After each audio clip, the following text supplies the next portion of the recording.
સુરત જિલ્લાના પલસાણા તાલુકાના સેઢાવ ગામે હોમગાર્ડની ચપ્પુના ઘા ઝીકી હત્યા કરાઈ હતી।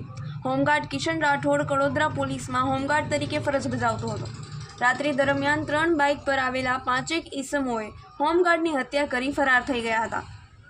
સુરત જિલ્લામાં મોટો ઔદ્યોગિક એકમ ગણાતા પલસાણા તાલુકામાં વધુ એક હત્યાની ઘટના ચમકાર મચી હતી।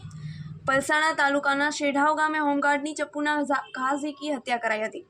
કડોદરા પોલીસમાં હોમગાર્ડ તરીકે ફરજ બજાવતા અને સેઢાવ ગામે નવા હળપતિ વાસમાં રહેતા કિશન મહેશભાઈ રાઠોડ કડોદરા પોલીસ મથકમાં હોમગાર્ડ તરીકે ફરજ બજાવતો હતો અને રાત્રિ દરમિયાન પોતે આમલેટની લારી પણ ચલાવતો હતો। રાત્રિ દરમિયાન 3 જેટલી બાઇક ઉપર 5 જેટલા ઈસમો આવી હોમગાર્ડ કિશન રાઠોડ ઉપર હુમલો કર્યો હતો। તે સમયે વિજય નામનો ઈસમ ત્યાં હાજર હતો। એ વચ્ચે પડતા તેને પણ માર મારતા વિજય ત્યાંથી ભાગી ગયો હતો। બાદમાં હત્યારાઓએ ચપ્પુ વડે કિશનના શરીર પર ઘા મારી મોતને ઘાટ ઉતારી દીધો હતો। ઘટના બાબતે વિજયે ફળિયામાં જાણ કરતા કડોદરા પોલીસને જાણ કરાઈ હતી। કડોદરા પોલીસનો કાફલો પણ ઘટના સ્થળે આવી હત્યારાઓ તેમજ હત્યા કયા કારણસર કરાઈ એ બાબતે તપાસ શરૂ કરી હતી।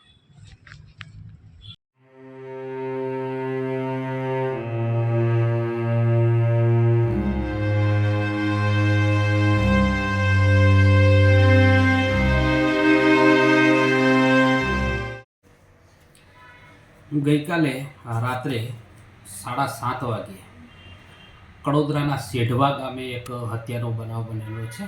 તેમાં જેની હત્યા થઈ છે એ મરણજનાર કિશનભાઈ રાઠોડ કડોદરા પોલીસ સ્ટેશનમાં હોમગાર્ડની ફરજ બજાવે છે અને તદુપરાંત પોતે પોતાના ઘરે ઈંડાની લારી રાખે છે અને આમલેટનો ધંધો કરીને પોતાનું ગુજરાન ચલાવે છે। બનાવ એવો છે કે રાત્રિના સમયે એક એક્ટિવા અને મોટરસાઇકલ ઉપર 6 થી 7 માણસો આવેલા અને એ 6 જેવા માણસો હતા। એમણે જ્યારે આમલેટ બનાવતો હતો અને કોઈ વિજય કરીને એક એમના ફળિયામાં રહેતો માણસ એમની સાથે આમલેટ ખાવા માટે આવેલો હતો।